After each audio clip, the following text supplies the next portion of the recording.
Hey guys, Scout Survival here. How you doing?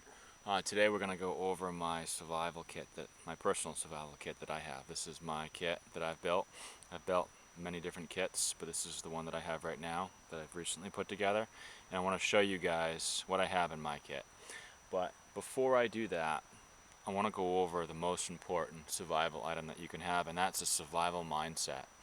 There's no piece of gear, there's no skill that's more important than having that survival mindset. The will to survive. If you don't have that, no matter what you have for gear or what skills you have, bushcraft skills, survival skills you have, you're not going to come out alive. You're going to die. You won't make it.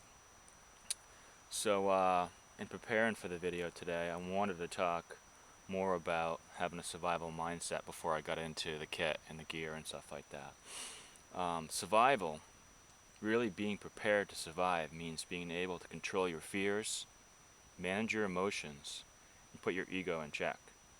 To truly be prepared to survive, you need to cultivate a mindset that goes far beyond just having skills to survive. It's extremely important to have that. Best thing to do is to go out in the woods with your survival kit and just a knife, just these two items right here, and practice.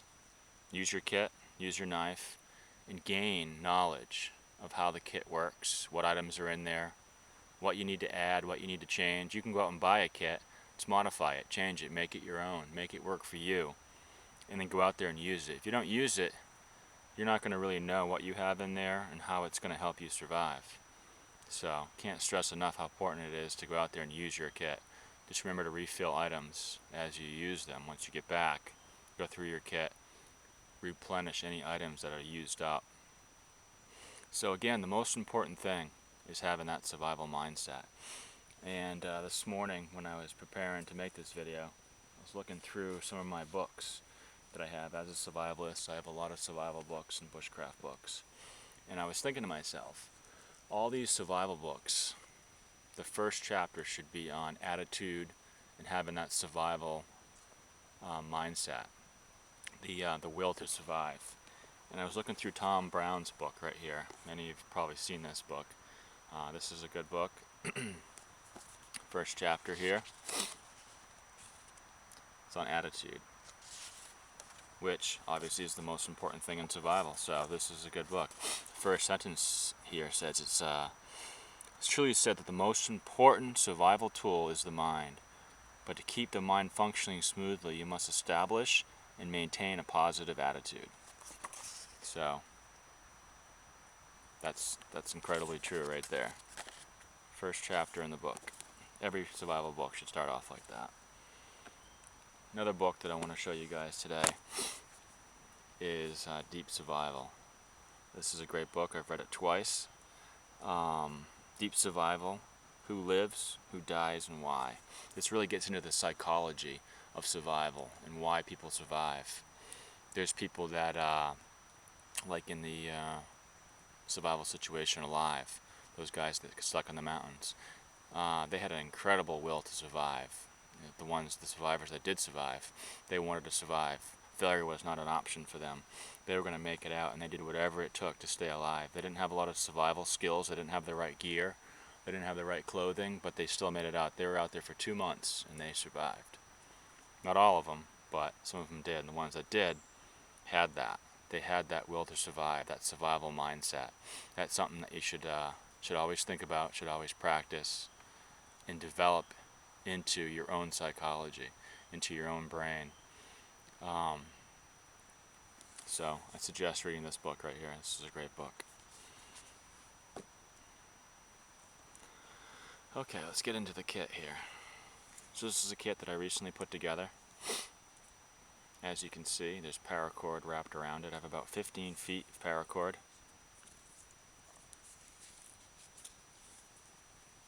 Paracord is obviously incredibly handy to have. You can use it for a bowstring to make a bow fire. You can use it to build shelter. There's countless things you can use it for. So I won't get into the uses for that because obviously everybody knows, or should know, what you can use paracord for.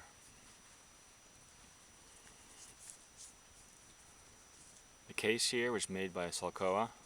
This is the Suma container. This is the same container that the SEAL Team 6 is currently using. This comes in 2 sizes on their website. A small and a large. This is the large size container. It's just a little bit larger than the smaller one. Has a rubber gasket around the opening.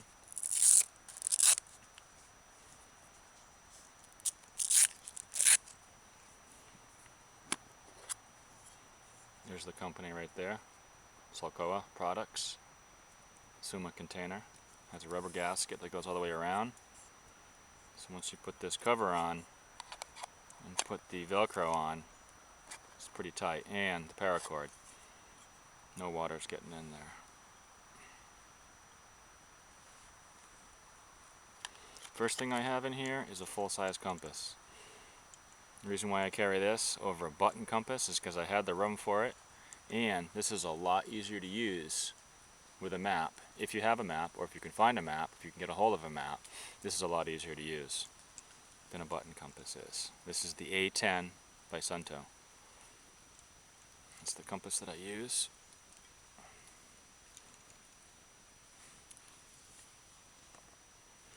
Next thing I have is some Kevlar cord. I have about 20 feet of Kevlar cord right here. You can use this for many, many things. Making repairs, you can make snares with it. It's a 200-pound test.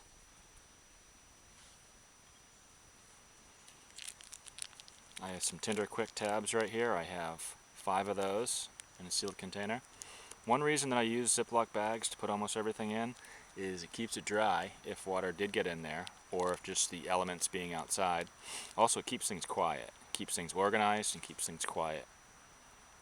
Rattling around in your survival kit. I have some wire. I have about 25 feet of wire to make snares, repairs, many things you can use this for as well. I have a small Leatherman squirt. Has a knife blade, has scissors, has a file, has a screwdriver, can opener. I have a small razor saw combination kit right here. A little tool to have.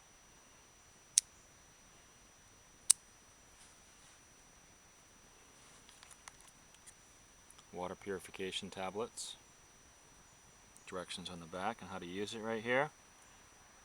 Add 2 tablets to 1 liter of water. Must have. Ferrocerium rod, which you can use obviously to make a fire. You can use it with the Tinder Quick tabs. Lifeboat matches with a striker.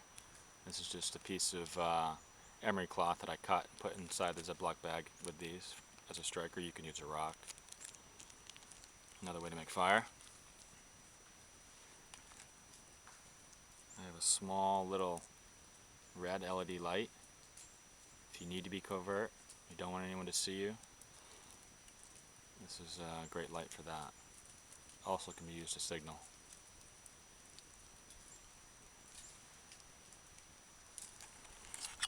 I also carry a small little mag light flashlight. If you don't care about people seeing you, if you're looking for rescue, the source of light right there.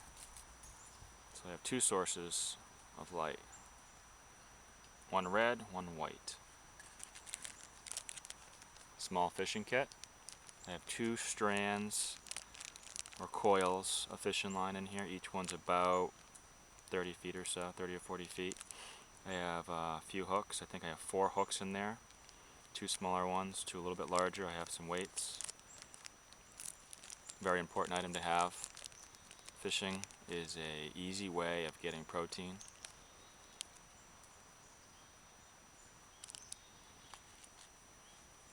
Gorilla brand duct tape. Most kits that you buy only come with about 5 or 6 feet. I have 25 feet here of duct tape. And I have a little tab here on the end that I folded over so I can easily grab this and open it right up if I need to. Makes it much easier to use this. This is great for repairs. Obviously there's hundreds of things you can use duct tape for. You can also use it to for wounds, for bandages. In here I have the Bogota titanium lock picking set right here.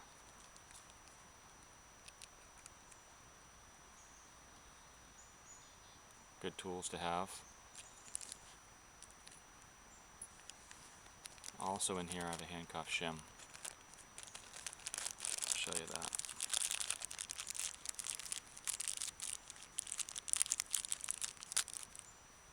Right there. Now if I'm handcuffed, I may not be able to get to this, or I may. It's just good to have. It's so small and lightweight, this can easily fit in any kit. And if I can't get to it, and I can get away, I can have somebody else help me out and get me out. It's worth it to at least put in your kit. Signaling mirror if I do want to be rescued, or if I want to signal somebody.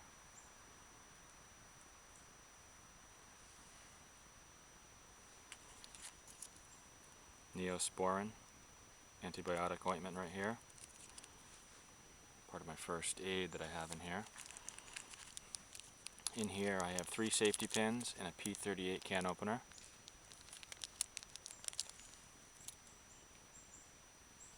That can opener can be used with your ferrocerium rod. If you don't have a striker, if you don't have your knife, for whatever reason, God forbid you don't have your knife with you, you can use a can opener as a striker.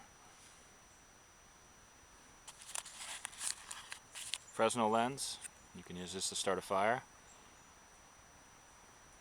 Very thin, easily fits in any kit.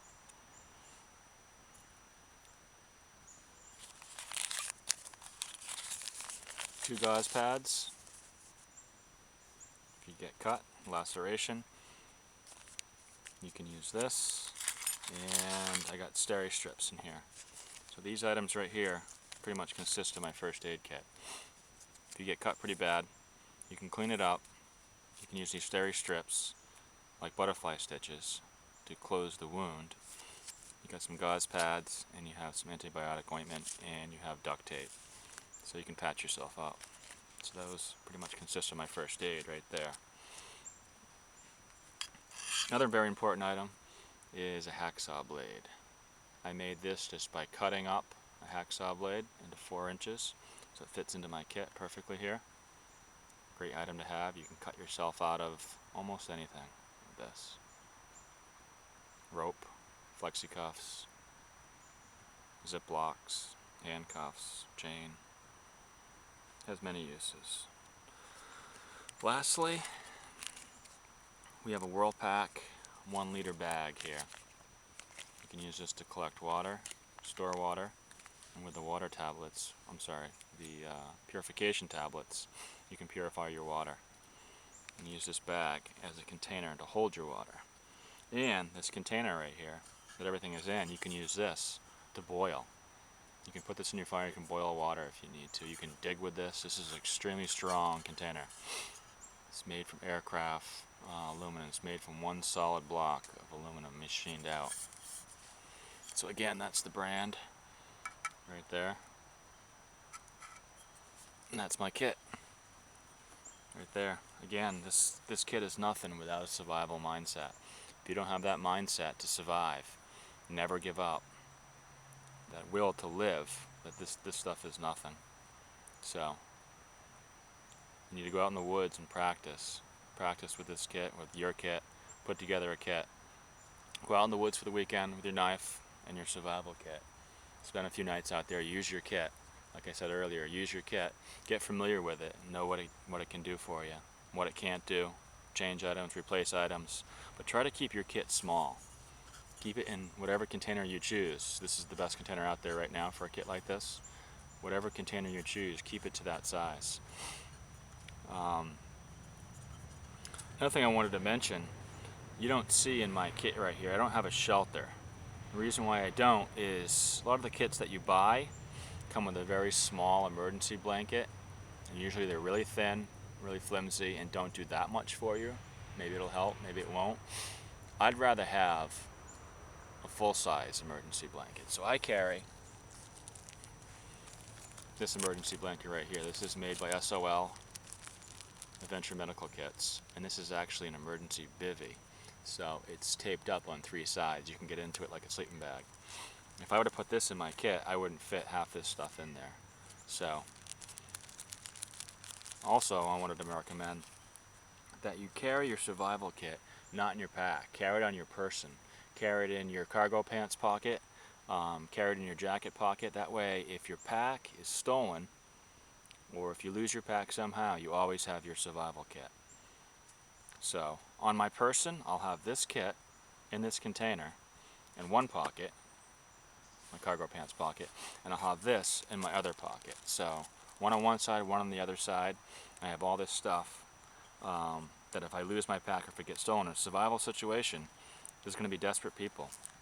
And if you're somewhere and there's a few people around and you put your pack down to collect some water or something like that, next thing you know, you turn around, your pack's gone, you're screwed. You're absolutely screwed unless you have a survival kit like this to help keep you alive, help keep you surviving. So I keep this on my person. Obviously I keep my knife on my person, so I have my survival kit, my knife, and my emergency bivvy on my person. So if I didn't have my pack, I would still be alright. That's it, guys. If you have any questions at all or any comments, please let me know. I'll be more than happy to answer all your questions. That's it, guys. Thanks for watching. We'll see ya.